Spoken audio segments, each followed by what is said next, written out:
hay un nombre que muy poco se habla, posiblemente todos lo único que recuerdan es el nombre de Hur, H-U-R, y habla de que le levantó las manos a Moisés.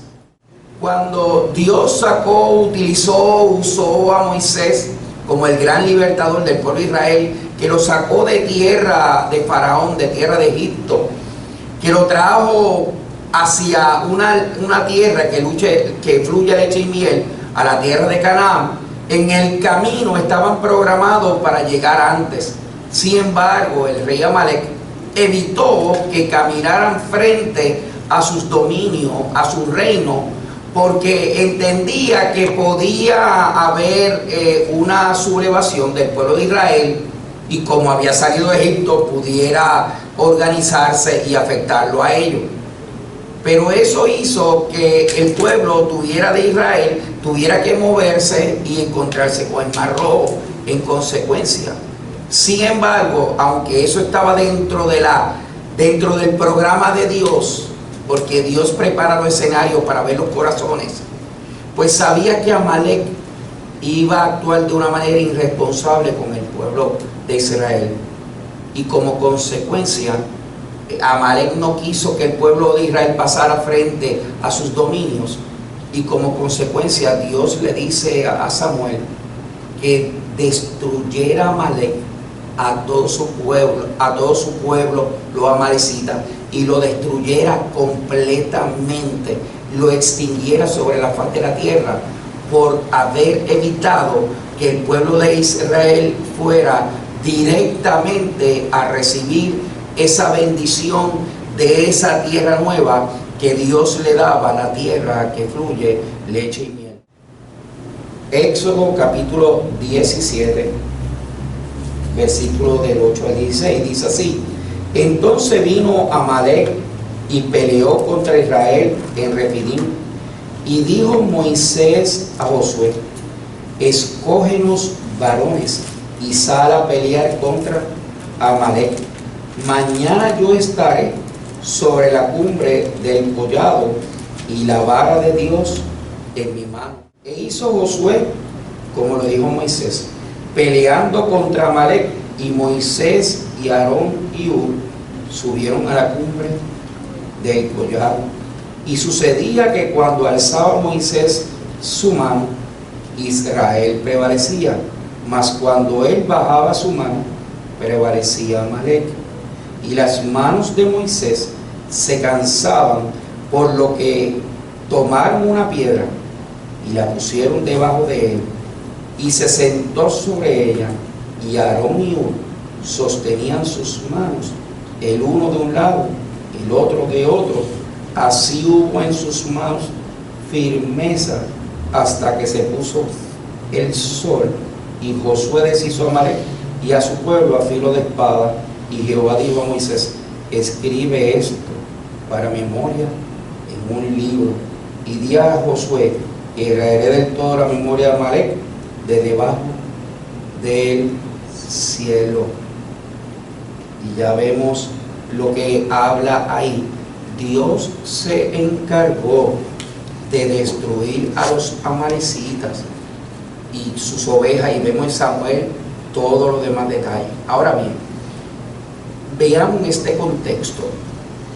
Se encuentra Moisés,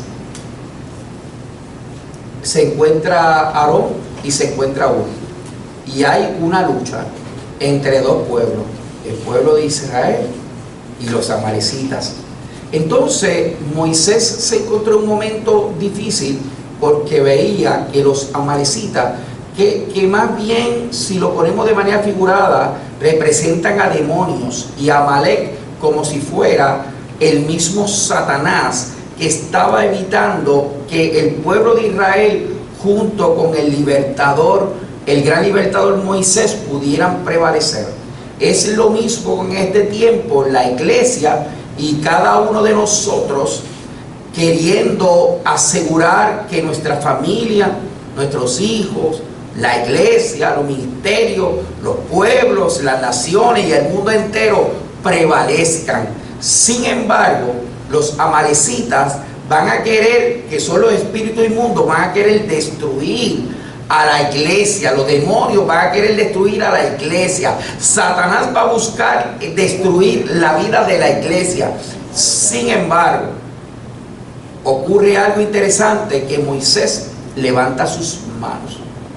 Cuando levanta sus manos, evidentemente comienza a haber victoria. Pero si lo pusiéramos de manera figurada, una persona que levanta las manos tiene varias connotaciones. Número uno, representa una adoración. Si tenemos la mano levantada, es como un tipo de adoración. Pero las manos levantadas también representa como si el Salmo 1, somos como árbol plantado junto a la corriente de las aguas, que da su fruto en su tiempo y su hoja no cae, y todo lo que hace prosperará. Entonces dice, son como árbol.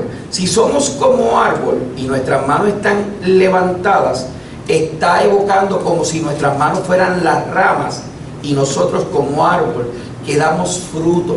Entonces nuestras manos están programadas para dar fruto. Fruto en bendición por transmisión y transferencia espiritual, cuando oramos los unos por los otros, cuando imponemos las manos, cuando bendecimos a las personas. Entonces no solamente el concepto de un árbol, también es un proceso de adoración, pero también evoca las manos, y eso lleva a Jesús cuando fue crucificado en la cruz del Calvario. Consumado es. Y ya Jesús, como cuando Jesús estuvo en la cruz del Calvario, estuvo un tiempo y ya sus manos ya no daban más. Estaba cansado y agotado. Y es básicamente porque Moisés evoca en el pueblo de Israel lo que es para la iglesia Jesús. Dos grandes libertadores. Uno en el pueblo de Israel y uno en la vida de la iglesia. Entonces, hay algo interesante que me encanta sobre el contexto de Aarón y Hur. En el caso de Hur, viene de la tribu de Judá. Cuando tú buscas Génesis capítulo 49, versículo del 8 al 12, habla de que Jesús viene de la tribu de Judá, el Mesías príncipe, el Silo, donde añade evocando a Jesús, y que él sería montado proféticamente sobre un pollino, hijo de asna. Desde ahí se está hablando de la persona de Jesús, y habla de que de esa misma línea de la tribu de Judá sale Hur. En Éxodo capítulo 30, capítulo 31, habla sobre Hur, que era padre de Besalí. Besalí fue uno de los artesanos que construyó el templo, que Dios lo llamó y lo separó. Entonces Hur, de Uri, y lo vamos a leer para que entiendan, Éxodo capítulo 31, dice, versículo dice, habló Jehová a Moisés diciendo, mira, yo he llamado por nombre a Besalí, hijo de Uri, hijo de Hur, de la tribu de Judá, y lo he llenado del Espíritu de Dios en sabiduría, en inteligencia, en ciencia y en todo arte, y para inventar diseños para trabajar en oro, en plata y en bronce. Así que ahí está hablando que era hijo de Uri, que es el papá, hijo de Hur, el abuelo de la tribu de Judá. Entonces ahí estamos hablando de Hur. Entonces Hur no fue nada más uno que levantó las manos. Hur también fue cuñado de Moisés y Aarón. Hur fue esposo de Miriam, de María.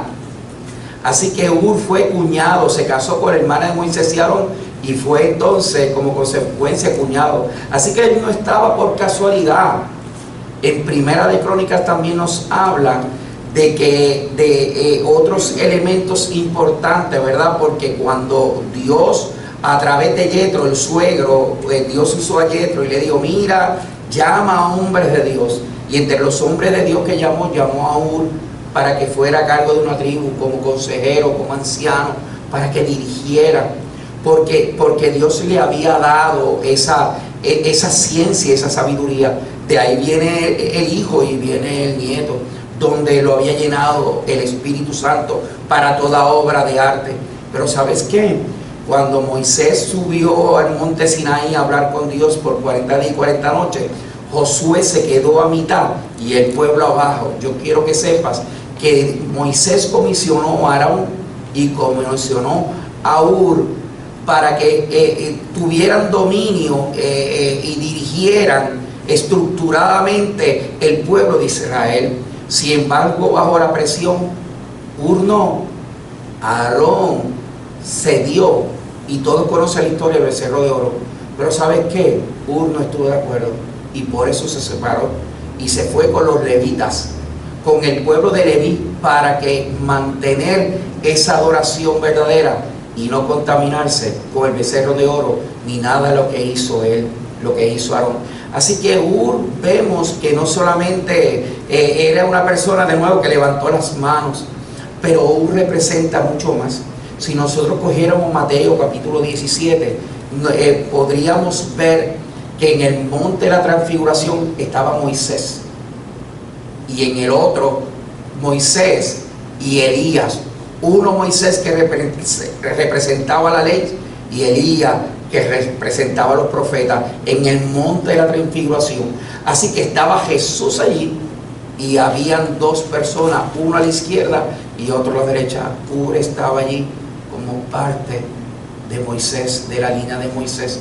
Así que vemos dos personas que de manera figurada estaban allí y era como si levantaran las manos de Jesús en el monte de la transfiguración. Pero algo sigo, añadiendo algunos elementos que me parece que son importantes, y es que cuando Moisés está levantando los brazos y ocurre algo interesante, y es que buscan una piedra. Lo puedes leer. Buscan una piedra, y cuando buscan una piedra, lo hicieron para que él se sentara en esa piedra. Esa piedra representa fundamento. No fue cualquier piedra, escucha bien.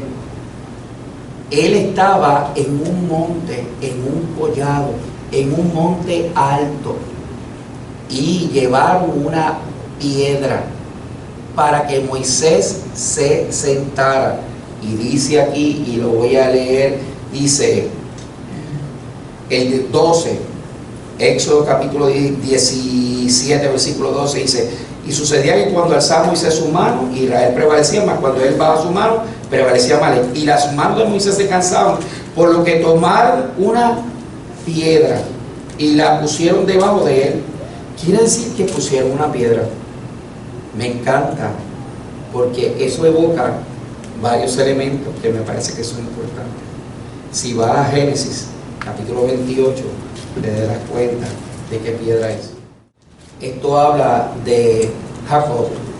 Cuando Jacob tiene un sueño y veía ángeles que bajaban y ángeles que subían, una escalera donde veían a Dios enviando ángeles, que la parte de arriba tocaba el cielo y la parte de abajo tocaba la tierra. Ahora, no como una escalera que es así, es en forma de zigzag, como si fueran rayos. Así veía ángeles que bajaban y ángeles que subían. Dice el 15, Génesis 28, 15: he aquí yo estoy contigo y te guardaré por donde quiera que fueres. Dios le hablaba a Jacob: y volveré a traerte a esta tierra, porque no te dejaré hasta que haya hecho lo que te he dicho. Y despertó Jacob de su sueño y dijo: ciertamente Jehová está en este lugar, y yo no lo sabía. Y tuvo miedo y dijo: cuán terrible es este lugar. No es otra cosa que casa de Dios y puerta del cielo. Y se levantó Jacob de mañana y tomó la piedra que había puesto de cabecera y la alzó por señal y derramó aceite sobre ella.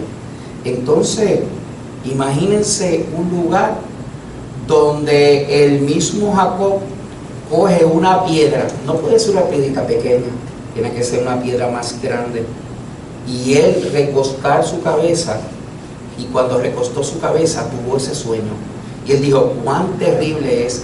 Y dijo: no es otra cosa que ese lugar era el lugar de sueños, de propósito, de destino. Y cogió la piedra y la levantó, porque tenía más o menos el grande de que la cabeza pudiera descansar. Así que él la levantó con una mano y con la otra le echa aceite.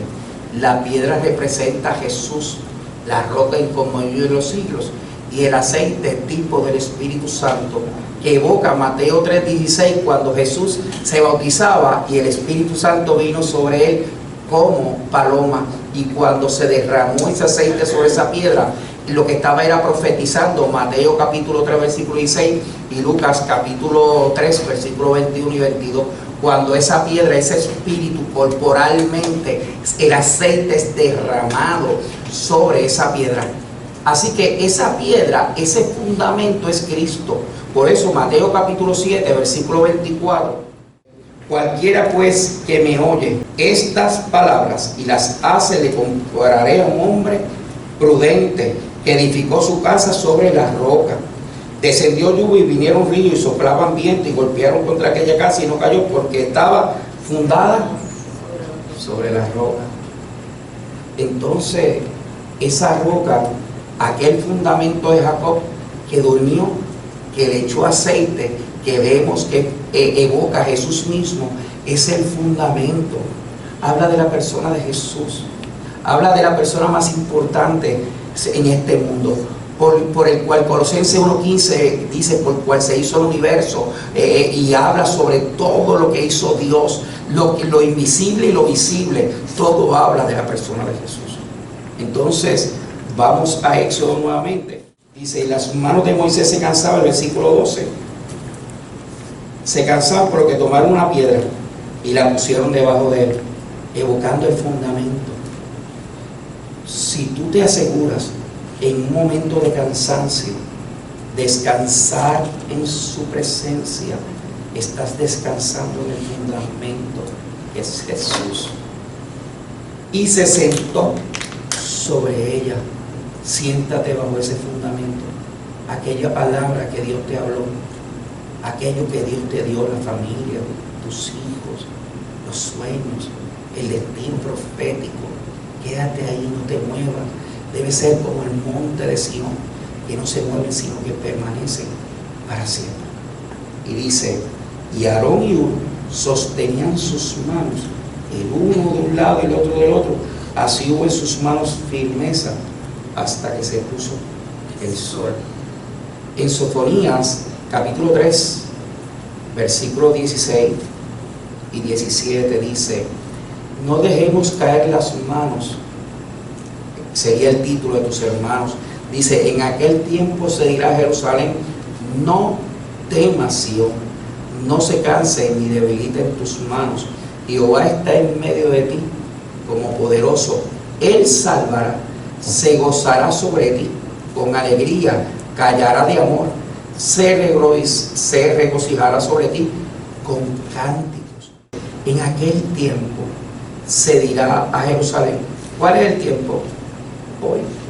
Lo estás escuchando. Es el tiempo de la canción. En aquel tiempo se dirá a Jerusalén, no temas, Sión. Jerusalén, en aquel tiempo Jerusalén, pues sigue siendo Jerusalén, pero se llamaba Jerusalén, ¿verdad? En el Antiguo Testamento ahora se llama Jerusalén, pero cuando hablas proféticamente al futuro, se le llama Sión. Es la nueva Jerusalén. Así que cuando tú veas Sión, no se refiere al Antiguo Testamento, sino se está refiriendo a nivel del futuro, que es la Canaán celestial, la nueva Jerusalén, como dice Apocalipsis capítulo 20 y 21. Entonces, ese Sión es el futuro. Así que cuando dice, en aquel tiempo se dirá a Jerusalén, no temas, Sión, no se canse ni debiliten tus manos. Quiere decir que no dejes de alabar al Señor, no dejes de levantar tus manos, para que prevalezca tu relación con Dios, una adoración verdadera, para que prevalezca tu familia, tu destino, el ministerio, nuestro Puerto Rico, las naciones del mundo. Mantén las manos levantadas en oración, levantando y dando gracias al Señor, porque eres bueno y porque para siempre es su misericordia. El Salmo 30 y dice, no te canses ni medita en tus manos. Dice, Jehová está en medio de ti. Quiere decir que entre tú y tu esposa, Él está. Y si es contigo solo, en tu corazón. Él no habita en mano hecho de hombre, sino que habita en el corazón. Entonces dice, Jehová está en medio de ti, poderoso el que salvará. Él declara que mientras no se debilite en tus manos, ni se canse y la mantenga de pie, Él te va a dar salvación. Y dice, se gozará sobre ti. Cuando se dice se gozará sobre ti, lo que evoca es el aceite derramado. Por eso el Salmo 23 dice, unges mi cabeza. Entonces, esta es tu piedra, que debes permitir que el Espíritu Santo se pose sobre tu vida y te bautice, te lave, te limpie tu mente, tu alma, tu espíritu, tu corazón, por dentro y por fuera. Entonces dice que Él se gozará. ¿Por qué? Porque se posa sobre ti. El aceite te cubre. Entonces, como el Salmo, creo que 133:2, mirad cuán bueno y cuán delicioso es habitar los hermanos juntos en armonía. Dice, es como el buen óleo sobre la cabeza, el cual desciende sobre la barba. Quiere decir que primero desciende sobre tu cabeza y luego sigue bajando sobre las barbas. Y dice, la barba de Aarón, y baja hasta el borde de las vestiduras. Y dice, como el rocío del monte que desciende sobre el monte de Sión, porque allí envía a Jehová bendición y vida eterna. Entonces, la piedra está hablando de tu cabeza. Así como a Moisés fue ungido el aceite sobre la cabeza de Aarón, asimismo esa cabeza tuya, ese espíritu, ese derramamiento. Por eso, unges mi cabeza, decía David, mi copa está rebosando, y mi copa eres tú, tu vida. ¿Por qué es una copa? Porque ahí tú tomas agua.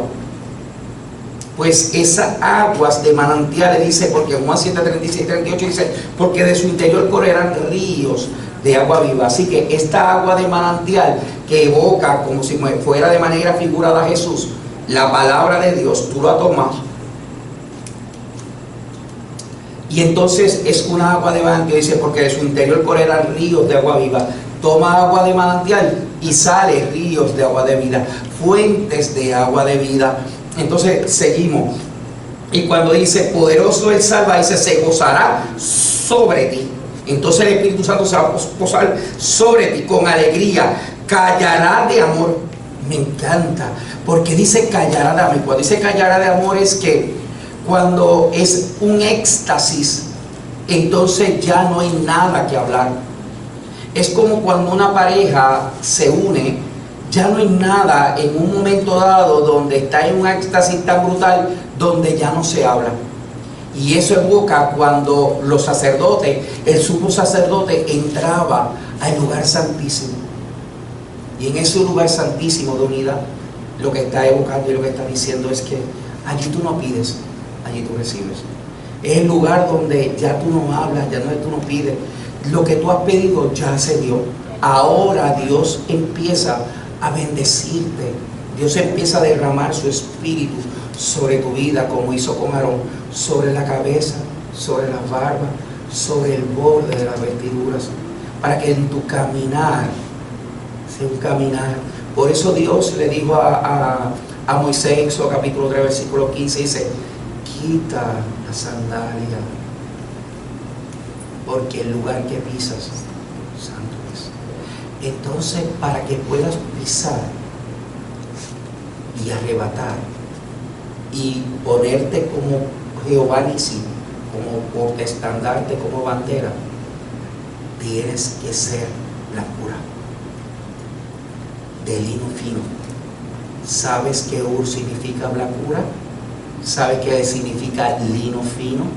Te voy a leer una porción sobre esto mismo.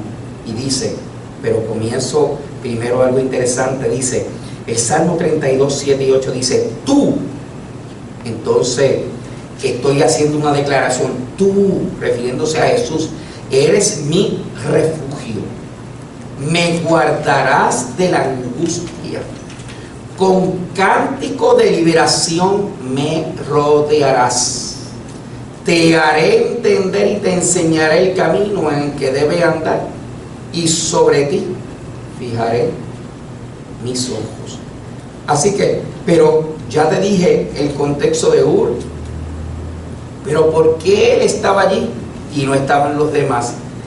¿Qué vio Ur que otros no veían? Entonces, pero piensa que en ese contexto de esa batalla, que él esté y él pone como portaestandarte y se sienta en quietud y en confianza sobre la persona de Jesús, la roca inconmovible de los siglos, y entonces él vaya a levantar sus manos.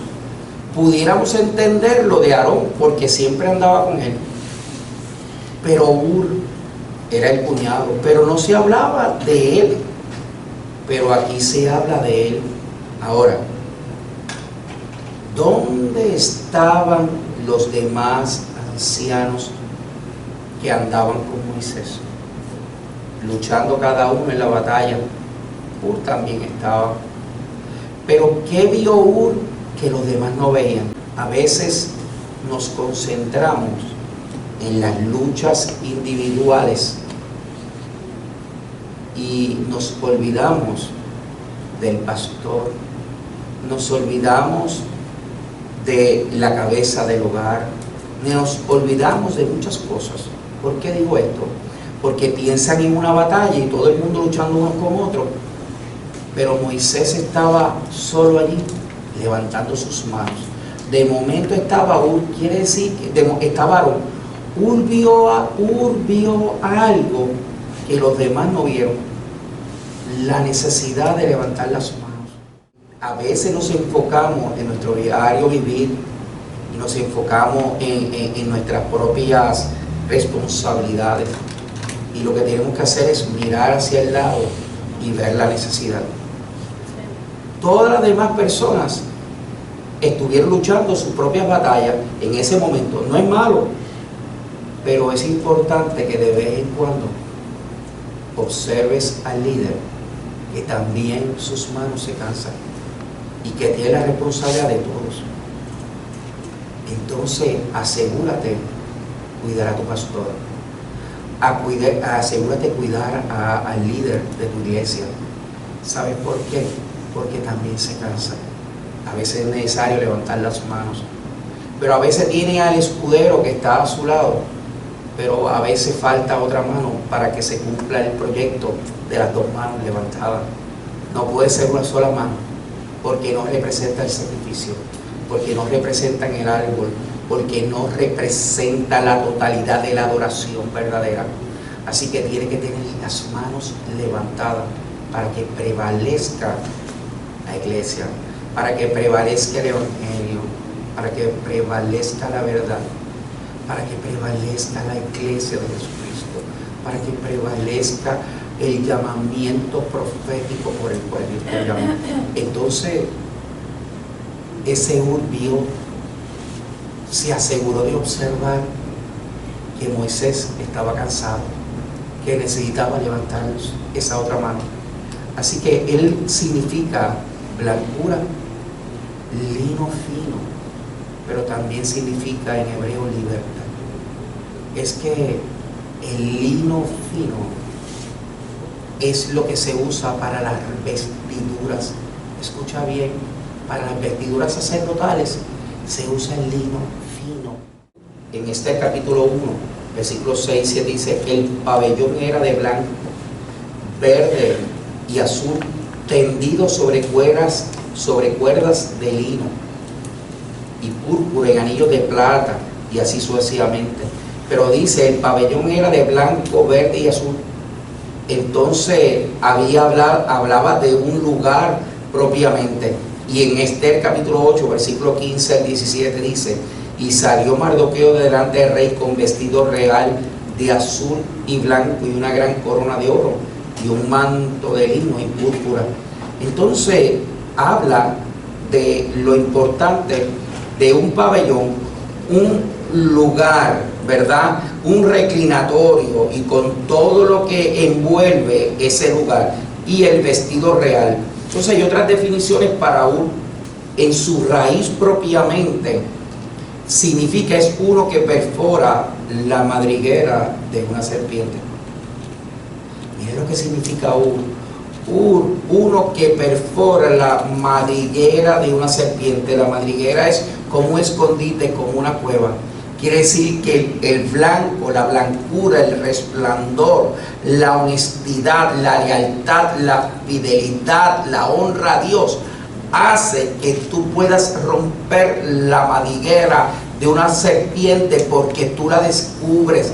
La serpiente en medio de la oscuridad se esconde, pero cuando hay luz, la luz disipa las tinieblas. Entonces uno que perfora la madriguera de una serpiente, de una celda, incluso de una prisión, de una caverna y de una cueva. Así que no solamente era compañero de Aarón y Moisés Ur, ¿verdad? Así que es importante que busques siempre gente que te sumen y multipliquen, no que te resten y dividan. Así que alíñate con los Ur de la vida, que saben ver más allá de sus cosas personales, sino que están pendientes del líder, están pendientes de aquellas personas que necesitan una palabra de consejo, levantar al caído, dando por gracia lo que por gracia recibieron, la ley de la siembra y la cosecha. Todo lo que el hombre sembrare, eso cosechará. Y dice, así que era hijo de Caleb. Cuando hablaban de Caleb, ¿verdad? David, cuando hablaba del concepto de Caleb, que fue uno de los que entró para explorar la tierra y todo, hijo. Así que no era cualquier persona. Hijo de Caleb y de Efrat, de la familia de Jezrón de Fares, abuelo de Besalí, artesano del tabernáculo. Algunos de los descendientes de Ur vivieron de Belén. Miqueas capítulo 5, versículo 2. Casa de pan. De ahí de Belén de Judá fue que nació Jesús. Así que los descendientes de Ur vivían en Belén de Judá. Fue un líder del pueblo de Israel. Cuando dejaron a huir el cargamento y Aarón al cargo del campamento, esos 24, del 12 al 14 fue cuando lo dejó a cargo del campamento. Sin embargo, ya te hablé sobre el caso de Aarón propiamente, que fue el que, ¿verdad? Se le fue la guagua, como diríamos, cometió el error de hacer concepto de becerro de oro, ¿verdad? Y dice que fue nombrado como uno de los magistrados mientras Moisés estuvo en la montaña. Éxodo capítulo 24, versículo 14. Y José escribió que Ur era esposo de Miriam, la hermana de Aarón, y Moisés. Ahora, algo interesante que leer, ¿verdad? Y es que dice en Éxodo capítulo 17, versículo 10, dice: e hizo Josué como le dijo Moisés, peleando contra Amalek, y Moisés y Aarón y Ur subieron a la cumbre del collado. Así que la cumbre, escucha bien lo que significa. Significa rosh, que significa sacudir, estremecer y menear la cabeza. Súper importante. Dice que subieron a la cumbre del collado. Y cumbre significa rosh, R-O-S-H, que significa sacudir, estremecer y menear la cabeza. Caudillo, capitán, príncipe, soberano con su escuadrón. Entonces habla sobre el contexto del collado y el concepto de vara, y dice la vara de Dios. Si vemos aquí más adelante, no habla sobre el concepto. El 14 dice, del 16 al 14, Jehová dijo a Moisés: escribe esto para memoria un libro, y dijo a Josué que heredé toda la tierra de Amalek. Y Moisés edificó un altar y llamó su nombre Jehová Nisi. Y Jehová significa portaestandarte, significa bandera. Entonces, cuando tú observas una bandera, tú ves como un portaestandarte y ves una bandera como soplando para que el viento le dé. Pero ¿por qué pones una bandera? Porque estás declarando que arrebataste, conquistaste, y lo que hay ahí te pertenece. Quiere decir que cuando nosotros levantamos nuestras manos y nos paramos de pie, así establecemos como si fuéramos una bandera que ondea, una bandera que levanta sus manos dando glorias al Señor. y es como portaestandarte, y llamó Jehová Nisi. Escucha bien, entonces la vara era la vara de Dios, no era una vara cualquiera. Lo que está hablando era sobre el contexto. En el versículo 9 lo dice, y dijo Moisés a Josué, el versículo 9, escógenos varones y sal a pelear contra Amalek mañana, yo estaré sobre la cumbre del collado y la vara de Dios en mi mano. Y cuando habla de la vara de Dios, ni siquiera ya está hablando de la vara de Aarón ni la vara de Moisés, la vara de Dios. ¿Por qué? Porque representaba a Jesús. Aquella vara que se convirtió en serpiente y destruyó la serpiente Faraón. Aquella vara que convirtió el agua en sangre. Aquella vara que hizo que levantaras para abrir el mar rojo. Entonces se trata del contexto de lo que representa que estaba también el tabernáculo cuando estaba la vara, y esa vara es la representación y figura de Jesús. Ya estoy terminando. Y dice, es la rama como un árbol que se extiende, ¿verdad? Para gobernar como un cetro, como una lanza, como un camino, como sustento para la vida, el báculo, cuando hablamos Moisés. Así que eso representaba la seguridad, la protección, la dirección de la persona de Jesús. Entonces Moisés lo que tenía en sus manos era Jesús. Y si tenía esa vara, sería bueno que tú fueras los Ur de la vida, para que mantuvieras esas manos y levantaras de tu líder. Y de nuevo, el pastor. Un pastor que es el que cuida las ovejas. Aquel líder, ¿verdad? Que está cuidándote, aconsejándote. Es la importancia de eso. Y ya sigo terminando. Así que representando, dice, en la mano, cuando hablaba sobre el contexto de que bajaba sus manos, ¿verdad? Que lo hacía así, la mano abierta, representando el poder, los medios, la posibilidad y la dirección cuando está abierta. Escucha bien, cuando las manos las tienes abiertas, indica el poder, los medios, la posibilidad, la dirección, la fuerza y dominio como señal, marca, monumento y memorial en sacrificio y adoración perpetuo. Eso es la mano abierta. Y la mano cerrada es como el hueco de las palmas de la mano. Es la mano cerrada cuando Jesús le incrustaron los clavos en sus manos. Dice, como la planta del pie y como una hoja de palmera, evocando el Jehová Nisi, como figura y símbolo de nube, de palma, de la pisada del pie en el poder de los medios y la dirección. Y dice que Moisés, Aarón y Ur subieron a la cumbre del collado, que Moisés obviamente alzó sus manos, prevaleció. Y dice que cuando lo hicieron, hablaba de la firmeza. Y yo quiero que entiendan esto. El 12 dice, y las manos de Moisés se cansaban, por lo que tomaron una piedra y la pusieron debajo de él y se sentó sobre ella, y Aarón y Ur sostenían sus manos, el uno de un lado y el otro del otro lado. Así hubo en sus manos firmezas hasta que se puso el sol. Y yo quiero que entiendas esto, el concepto de firmeza. Firmeza significa en hebreo emuná. Quiere decir que se levantan las manos, y cuando tus manos están cansadas y tú tienes personas que están a tu lado que te levantan las manos y las sostiene, entonces se cumple emuná.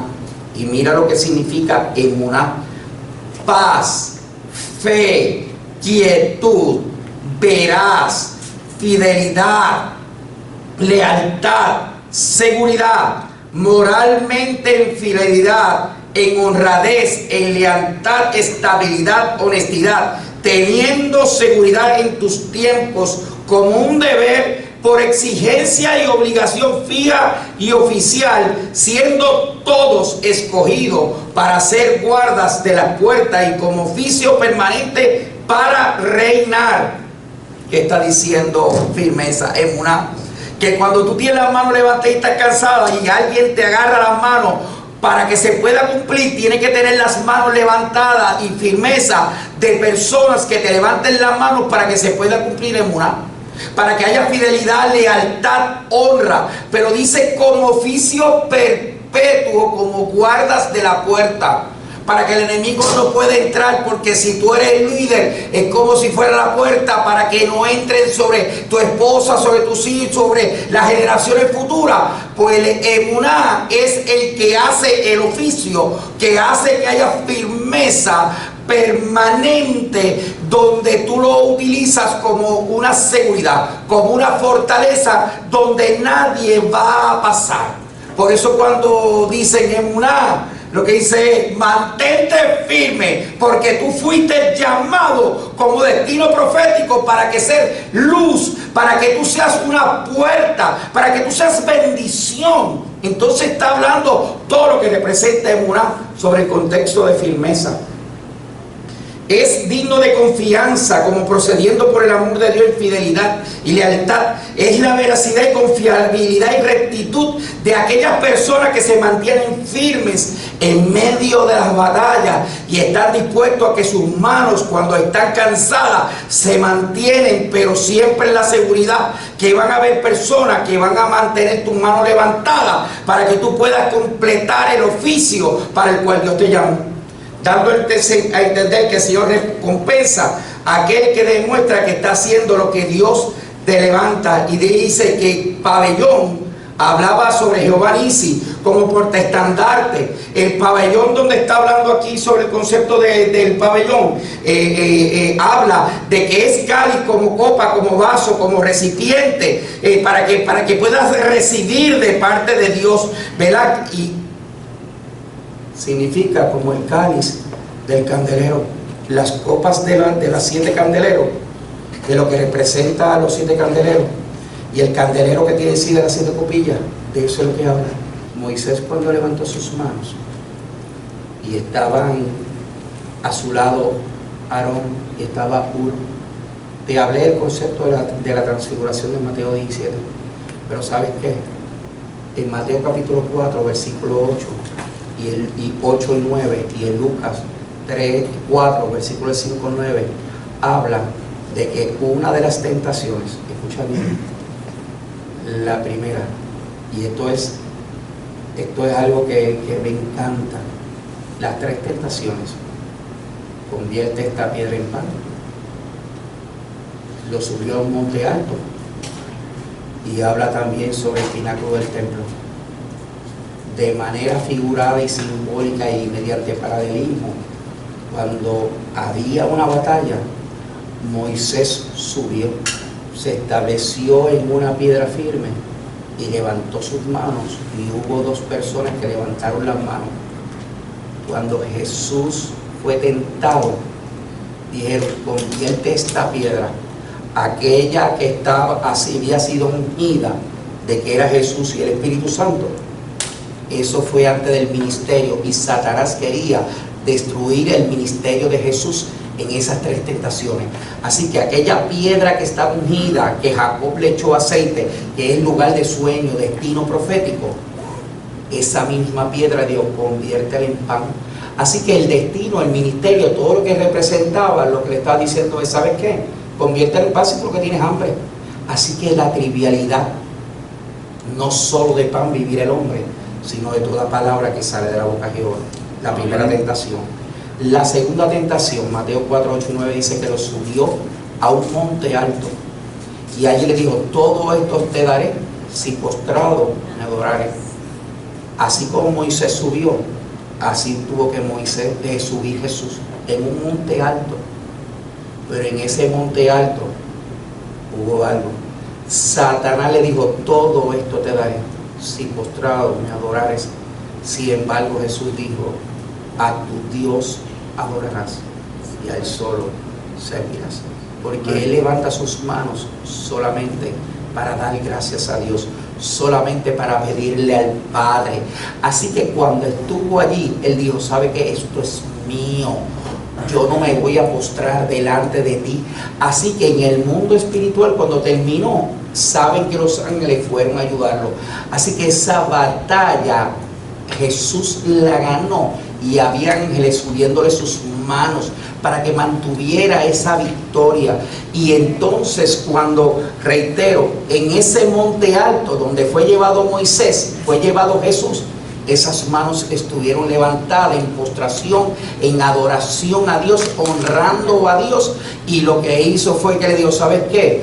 En este monte no ganaste. Los amalecitas trataron de destruir espíritus inmundos y el mismo Satanás estaba allí tratando de destruir a Moisés para que destruyera todo el pueblo, pero habían personas que estaban allí para mantener ese ponte estandarte. Así que Jesús, subiendo a ese mismo monte, lo que hizo fue que mantuvo esa ecuanimidad, esa firmeza, levantando sus manos solamente al cielo y manteniendo esa fuerza, esa convicción como el árbol de la vida, como árbol plantado en la seguridad, en el emuná, en la firmeza, honrando a Dios en espíritu y en verdad. Entonces, así como subió a Moisés en el pináculo del templo, una vez más Jesús, cuando es subido, no se tiene que tirar. Allí se mantuvo firme Moisés y allí se mantuvo firme Jesús. Esas tres tentaciones, las mismas que tuvo que pasar Moisés en aquel momento. Así que asegúrate ser porte estandarte. Asegúrate ser como Jehová Nissi. Establecerte en medio de las circunstancias de la vida, para que tú puedas ser bendecido y cuando Dios nos llame a su presencia, te diga: buen siervo fiel, de lo poco fuiste fiel, pero en lo mucho te pondré. Entonces es saber que mi Redentor vive y que nos mantenemos de pie, porque los hombres mueren de pie. No nos quitamos, pero asegúrate, en momentos de debilidad, levanta en las manos a aquella persona que está caída, que está enferma, que está desesperada, que necesita una palabra de aliento, para que así como Elías y Moisés vencieron, así como Jesús venció, nosotros también podamos vencer. Que cuando subamos al monte de Sión, allá arriba en la Canaán celestial, no solamente esté Jesús y esté Aarón y Ur, y entonces esté Elías y Moisés, que estemos tú y yo allí como señal perpetua de que lo hicimos, de que lo logramos,